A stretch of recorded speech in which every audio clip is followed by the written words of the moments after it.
So, Mr. Maithani, I would love for you to give a quick 2-minute overview on the India side, what you think are key aspects that might be important to focus on. Good afternoon to all, and thank you for the opportunity. Renewable energy is moving in an entirely different domain in the country.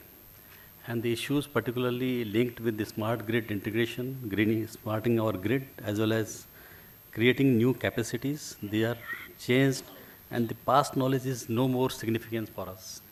Every day the ecosystem is changing.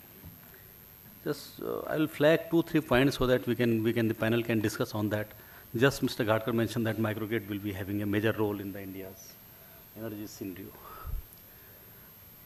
1 month back, we had an electricity plan which came from my senior colleague organization, the Central Electricity Authority.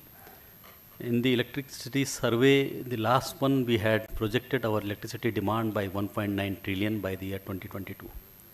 But now the demand has been reduced. And this electricity survey says that our demand will be only 1.6 trillion by 2022. We have already reached 1.1 trillion. And it again says that there will be no more appetite for thermal power generation in the country. And the plant which are under construction, only 50 GACs, they will be completed. The overall plant load factor for the thermal power plant will be reduced significantly. It will go to 47% only. Renewable share in this entire scenario will be somewhere around 20.3% only. But the cost will be on two parts. Number one, a lot of thermal power capacity which is there, the fixed cost will have to be paid for making renewable absorption more significant in the grid, number one. Secondly, the kind of ramping up and this requirement for the shutting down and absorbing no curtailment for the renewable energy, they have become significant. And the contours are clear in many ways, particularly in the states like Rajasthan, Tamil Nadu, Karnataka, which are witnessing a large portion of the renewable energy curtailed in order to maintain and make the grid stabilize also.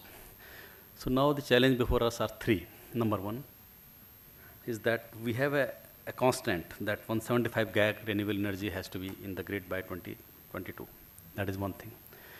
There is no appetite for thermal generation, means that whatsoever thermal capacity we do have, either we have to retire some or the plant load factor will be completely reduced over the period of time.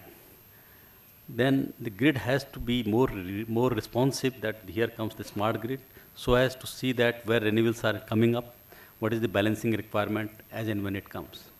So in these three things, and fourth is that Government of India has a plan by 2019 that all the villages will be linked to the grid. Our total installed capacity has already reached 300 GACs. Our peak power demand today is 160 GACs plus, means a lot of surplus capacity is with us. Again, our projections say that by 2022, our total peak demand will be nowhere more than 235 GACs or so. So what we are doing? We are adding up more renewables. We have to retire thermal. We have no surpluses will be there. The regime of this shortage will be out. Where is the scope for the microgrids? Let us see if grid is reaching in all the part and corners of the country as it is. So let us understand that from where the demand for this smart grid, this microgrid will come.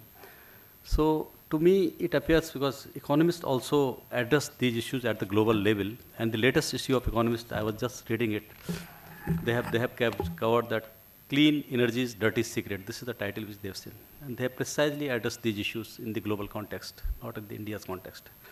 So the challenges, perhaps, which are before us, and I will seek indulgence of these American experts in this, particularly from NREL and others, which I have had a lot, that in what manner the country like ours has to position ourselves, number one. Secondly, what is the cost which country has to bear? There is a need for a quantification. And if it has to be done in the climate consideration and others, what is the need and expectations from the technologies, means of implementation for that, either in the form of technology, or in the form of finance, or in the form of other knowledge sharing, which is hitherto with these countries and others. And America is a case in point, is really having much on this. I'll stop at this point. Thank you very much.